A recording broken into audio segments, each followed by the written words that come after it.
महाराष्ट्र में भक्त हुए श्री त्रिलोचन जी, परम संत सेवी, श्री पंडरीनाथ भगवान के चरणों में ही रहते थे। पति पत्नी दोनों निवास करते थे, उनके कोई संतान नहीं थी, तो इसलिए उन्होंने जीवन भर क्या नियम अपनाया कि जो भी धन आदि उनके पास था, जो भी वैभव था, उन्होंने वो पंढरपुर आने वाले वैष्णवों की सेवा में खर्च करने का उसका मन बनाया कि यहां इतने दर्शनार्थी आते हैं, सबका भोजन प्रसादी सामग्री हमारे घर में बना करेगी। तो श्री त्रिलोचन जी पंढरपुर आने वाले दर्शनार्थियों को घर बुला करके प्रेम से भोजन पवाते थे, और जितने भी दर्शनार्थी दर्शन करके पंढरपुर से जाते थे वो अन्य संतों को कह देते, बोले कहां जा रहे हो? बोले पंढरपुर जा रहे हैं। बोले भैया पंढरपुर जा रहे हो तो त्रिलोचन जी के यहां जाना, उनके यहां भोजन प्रसादी बहुत बढ़िया संतों के अनुकूल बनाते हैं। बड़ी ख्याति हो गई महाराज जी, अब तो जितनी भीड़ पंढरपुर विठल मंदिर में उतनी भीड़ त्रिलोचन जी के घर के बाहर संतों की, दर्शनार्थियों की, सब प्रसाद पाने के लिए जाते। त्रिलोचन जी और उनकी पत्नी बड़े प्रसन्न कि इतने संतों की सेवा हम कर पा रहे हैं, ये हमारा सौभाग्य है। धीरे धीरे दोनों वृद्ध अवस्था को प्राप्त हो गए। दोनों वृद्ध हो गए तो अब इतनी सामग्री बना नहीं पाते, कोई सेवक नहीं था, स्वयं बनाते थे पति पत्नी मिलकर के। अब तो ऐसा हो जाता, कभी कभी दाल लग जाती, जल जाती, रोटियां सेकते तो रोटियां जल जाती। वृद्ध अवस्था, थक भी गए थे बहुत ज्यादा, तो प्रसाद पवाते तो थे, संत जन बेचारे प्रेम से स्वीकार तो करते, पर अब स्वाद नहीं होता था तो बेचारे जैसा था उसको पाते, थोड़ा बहुत पा करके चले जाते। धीरे धीरे संतों का आगमन अब कम होने लगा। त्रिलोचन जी इस बात से बड़े परेशान हो गए, बोले भैया संत हमारे घर से आना बंद हो गए, हम क्या करें? तो श्री त्रिलोचन जी महाराज ने यमन बाहर एक बड़ा सा कुछ होर्डिंग जैसा लगा दिया, उस पर लिख दिया कि अंदर कोई संत सेवा आदि के लिए एक सेवक की आवश्यकता है, अगर किसी के अंदर सेवा भाव हो तो वो आकर के भीतर संपर्क करे। बंधुओं एक बात सदैव याद रखना, संत सेवा, ब्रजवासी सेवा, गौ सेवा, इन सब सेवाओं के प्रकल्प में यदि आप सेवक की कामना करोगे तो कहीं ना कहीं किसी ना किसी रूप में ठाकुर जी आएंगे सेवा के लिए। श्रीमद् भागवत में वर्णन आता है कि नंद यशोदा सब जगह जाकर के कहते थे कि गैयाओं की सेवा हो, ब्रजवासियों की सेवा हो, इसके लिए हमको एक लाला हो जाए। इसीलिए ठाकुर जी उनके लाला बनकर के आए ताकि संत सेवा उनके यहां हो सके। त्रिलोचन जी ने बाहर लिख दिया कि भाई संत सेवा के लिए सेवक की आवश्यकता है, यदि कोई सेवा भावी सेवा करना चाहता है तो भीतर आके संपर्क करे। अब यह बोर्ड पढ़ लिया हमारे श्री पंडरीनाथ भगवान ने, और श्री विठल भगवान एक छोटे से बालक का रूप धारण करके त्रिलोचन जी के यहां पहुंच गए। त्रिलोचन जी के यहां पहुंचे, त्रिलोचन जी बैठे थे। बोले साहब जी, आपने बाहर लिख रखा है संत सेवा के लिए यदि कोई इच्छुक हो तो भीतर आके संपर्क करे, मुझे सेवा करनी है। त्रिलोचन जी और उनकी पत्नी देखें, बोले कितना छोटा सा बालक है, कितना प्यारा है, ये तुम्हारे माता पिता नहीं है? बोले होंगे तो पता नहीं, मुझे तो पता नहीं, मैंने कभी देखा नहीं अपने माता पिता को, मैं अकेला ही हूं, ना मेरे कोई भाई है, ना कोई मेरे मित्र है, ना मेरे कोई बंधु है, ना मेरे माता पिता, मैं अकेला ही हूं। त्रिलोचन जी की पत्नी को तो इतनी दया सी आ गई, अरे राम राम, बेचारा अकेला बालक है। अच्छा चलो ठीक है, तुम यहां सेवा कर लेना, लेकिन कुछ नियम है उनको सुन लो। सबसे पहले तो अपना नाम बताओ, तुम्हारा नाम क्या है? विठल भगवान ही थे, वो तो छोटे से बालक के रूप में गए थे।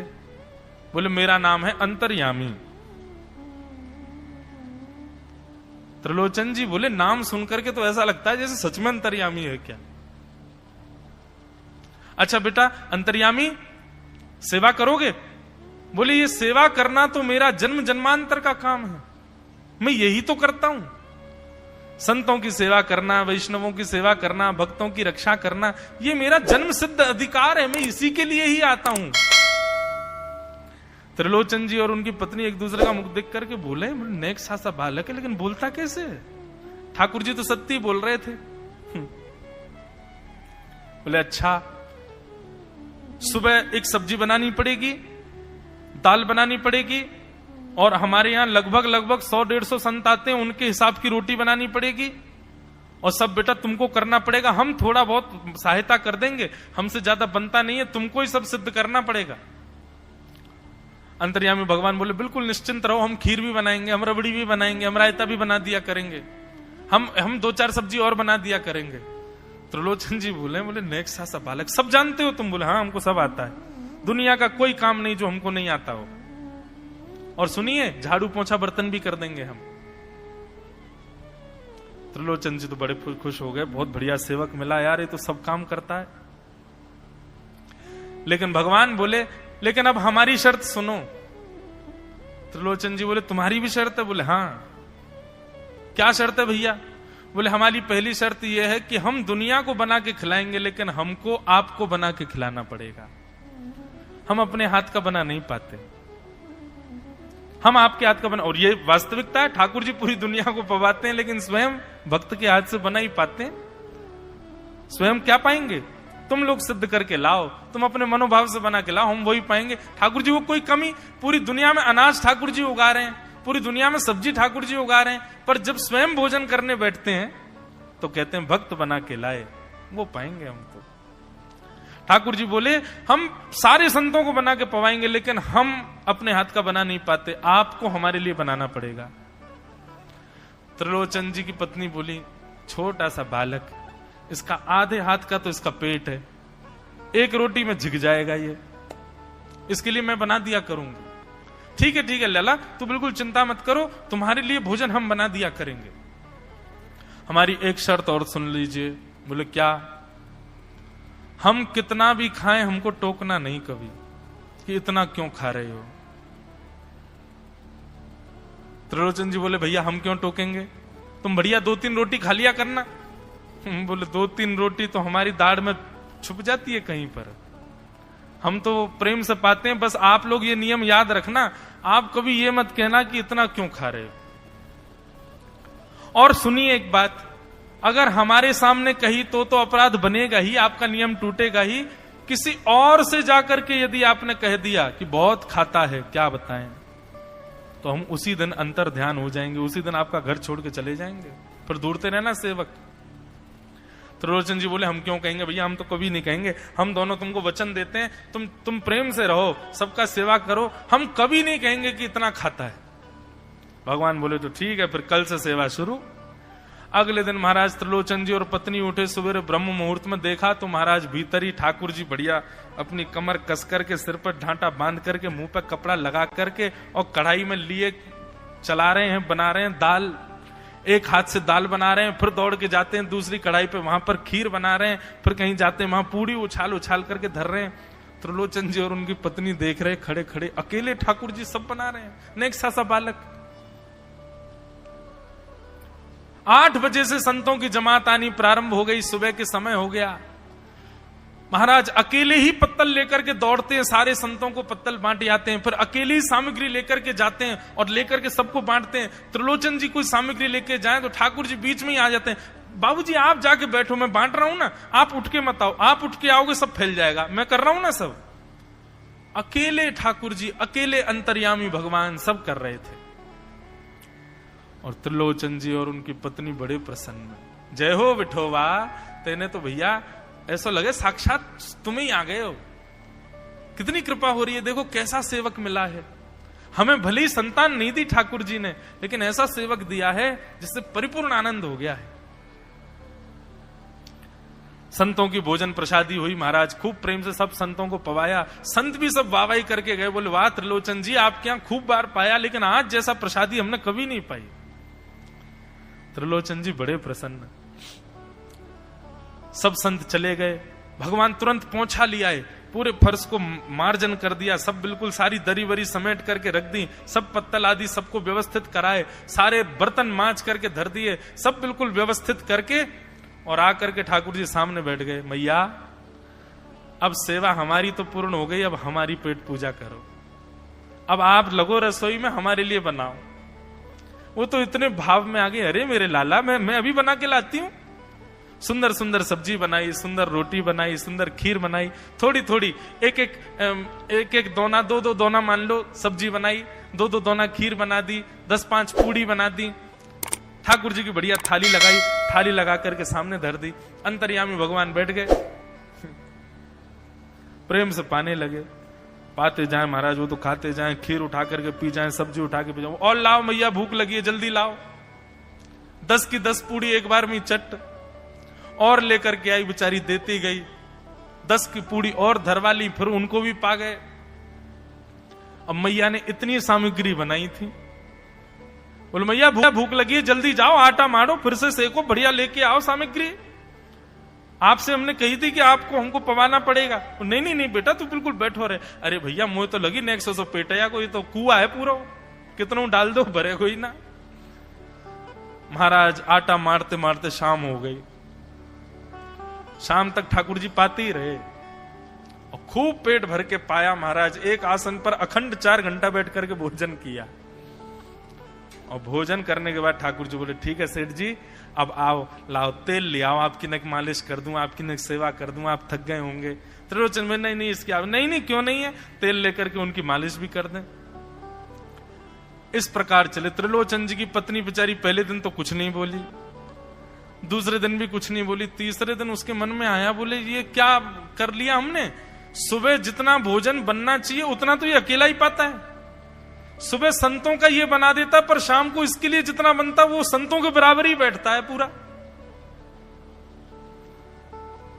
त्रिलोचन जी कहते नहीं तुमको याद नहीं, उसने कहा था कभी कहना नहीं ऐसा। बोले हाँ नहीं मैं ध्यान रखूंगी, नहीं कहना है। लेकिन अंतर्यामी भगवान तो खूब प्रेम से घर के सारे काम कर रहे हैं उनके। महीना 1.5 महीना बीत गया, खूब आनंद से सेवा चल रही थी।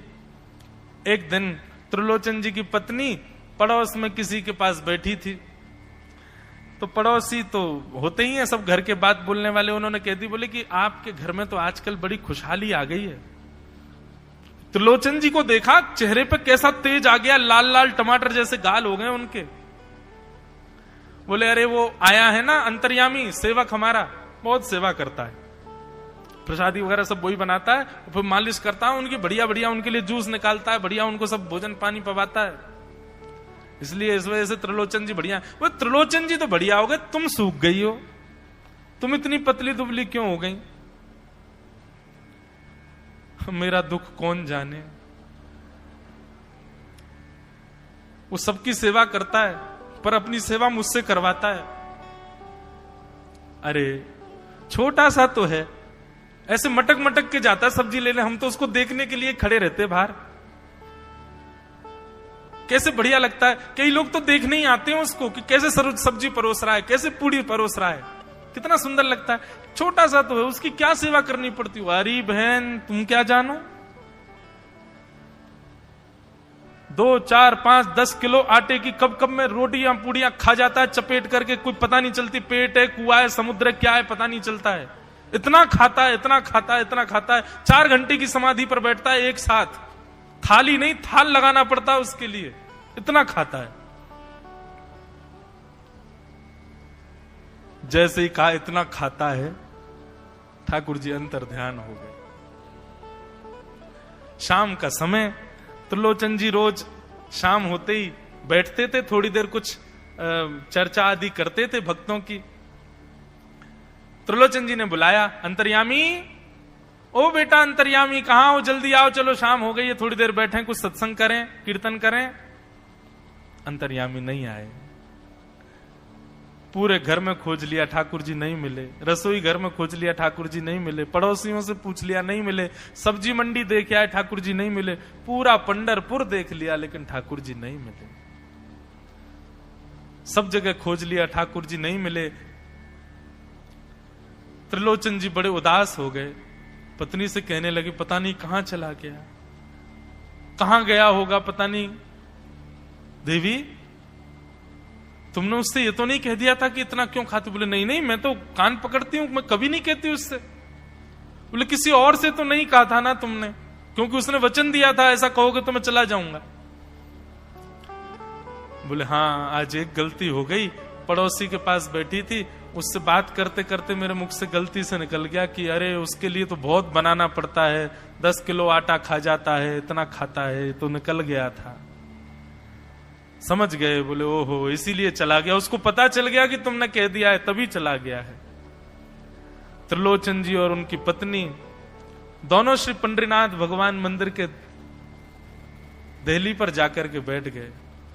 जाकर के ठाकुर जी के आगे हाथ फैला करके कहने लगे, बोले नाथ, हे पंडरीनाथ, आपने हमको संतान नहीं दी, पुत्र नहीं दिया, पुत्री नहीं दी जीवन में। हमने कभी उसकी अपेक्षा नहीं की, हमने कभी आपसे शिकायत नहीं की कि हमको संतान क्यों नहीं दी है। पर नाथ, एक सेवक हमारे जीवन में आया, और जब से वो सेवक आया, हमारे यहाँ संतों की सेवा होने लगी, हमारे यहाँ कीर्तन होने लगा, हमारे यहाँ सत्संग होने लगा, हमारे यहाँ खूब आनंद की उमंग होने लगी। उस सेवक ने हमको आपसे और प्रेम करवा दिया। ठाकुर जी, हम आज आपसे दोनों भीख मांग रहे हैं, हमें कुछ मत दीजिए, आप भी मत मिलिए हमको इस जन्म में, लेकिन हमारे उस सेवक अंतर्यामी को हमको वापस कर दीजिए भगवान। वो जहां कहीं भी हो उसको वापस भेज दो हमारे पास। ऐसा कह करके रुदन करने लगे, नेत्रों से आंसू गिरने लगे, चरणों में प्रणाम करके श्री पंडरीनाथ भगवान को रुदन करने लगे त्रिलोचन जी और उनकी पत्नी। इतने में ही स्वर सुनाई दिया, बाबूजी। अंतर्यामी का स्वर सुनते ही पीछे मुड़ करके देखा तो पीछे तो कोई दिखा नहीं। अरे इधर देखिए, पीछे कहां देख रहे हैं? वापस से पंडरीनाथ भगवान की ओर देखा तो श्री पंडरीनाथ भगवान की जगह ही अंतर्यामी बालक खड़ा हुआ है, सामने खड़े होकर के उनको आशीष दे रहा है। त्रिलोचन जी तो भाव विह्वल हो गए, बोले कैसी कृपा नाथ आपकी। बोले आप ही थे क्या? बोले तो इतनी अच्छी संत सेवा, इतनी अच्छी खीर, इतनी अच्छी पूड़ी, इतनी अच्छी सब्जी, और आपकी जो सेवा, और इतने अच्छे अच्छे सत्संग कीर्तन, ये मेरे अलावा कौन कर सकता है? संतों की सेवा तो मैं ही करता हूं ना। आपने संत सेवा के लिए सेवक मांगा था, इसलिए मैं ही आपके यहां चल करके आ गया। और श्री त्रिलोचन जी पर अद्भुत कृपा करके भगवान ने उनको कृतार्थ किया। बोलो भक्त वत्सल भगवान की जय। अब ऐसी प्रीति ठाकुर जी जब निभा रहे हों तो फिर मुक्ति की कामना कौन करता है? हमें वैकुंठ में जाके ठाकुर जी को नहीं देखना है बंधुओं। हमारा उद्देश्य ये नहीं है कि हम वैकुंठ में ठाकुर जी का दर्शन करें। हम जहां हैं, जिस स्थिति में हैं, जिस अवस्था में हैं, हम ठाकुर जी को वहीं देखना चाहते हैं। हम इसी के लिए भजन कर रहे हैं, इसी के लिए भक्ति कर रहे हैं, इसी के लिए कथा कर रहे हैं कि ठाकुर जी यहीं आओ और यहीं कृपा करके हमको दर्शन प्रदान करो। बोलो भक्त वत्सल भगवान की राधे राधे। प्रिय साथियों, एक बार की बात है, महाराष्ट्र के पंढरपुर में श्री त्रिलोचन जी अपने जीवन का उद्देश्य संतों और भक्तों की सेवा करना मानते थे। उनका जीवन पूरी तरह से आत्मसमर्पण और सेवा में बसा हुआ था। उनके घर में कोई संतान नहीं थी, परंतु उनके मन में एक दृढ़ निष्ठा थी कि वह पंढरपुर आने वाले प्रत्येक भक्त और संत को भोजन और सेवा देंगे। उन्होंने स्वयं ही भोजन तैयार किया, रोटियां बनाई, दाल पकाई और सबको प्रेम पूर्वक भोजन कराया। लेकिन जैसे जैसे वह वृद्ध होते गए, सेवा का काम मुश्किल होने लगा। एक दिन उन्होंने एक छोटे बालक से मदद मांगी, जो खुद को अंतर्यामी बताते हुए उनकी सेवा करने आया। बालक ने संतों के लिए भोजन तैयार किया, सबका प्रेम से स्वागत किया और त्रिलोचन जी और उनकी पत्नी का जीवन सुखमय बना दिया। लेकिन जब त्रिलोचन जी की पत्नी ने यह कहा कि वह बहुत खाते हैं, तो भगवान ने एक महत्वपूर्ण पाठ सिखाया। उन्होंने कहा, सेवा करने वाला कभी नहीं देखता कि वह कितना खा रहा है, वह तो बस सेवा करता है। और जैसे ही यह शब्द बाहर निकले, भगवान अंतर्यामी घर से अदृश्य हो गए। त्रिलोचन जी ने भगवान से माफी मांगी और भगवान की कृपा से वह पुनः उनके पास लौट आए। इस कहानी से यह सीखने को मिलता है कि सेवा, समर्पण और प्रेम की कोई सीमा नहीं होती। जब हम बिना किसी अपेक्षा के दूसरों की सेवा करते हैं तो भगवान स्वयं हमारे पास आते हैं। यही सच्ची भक्ति है और यही जीवन का असली उद्देश्य है। राधे राधे।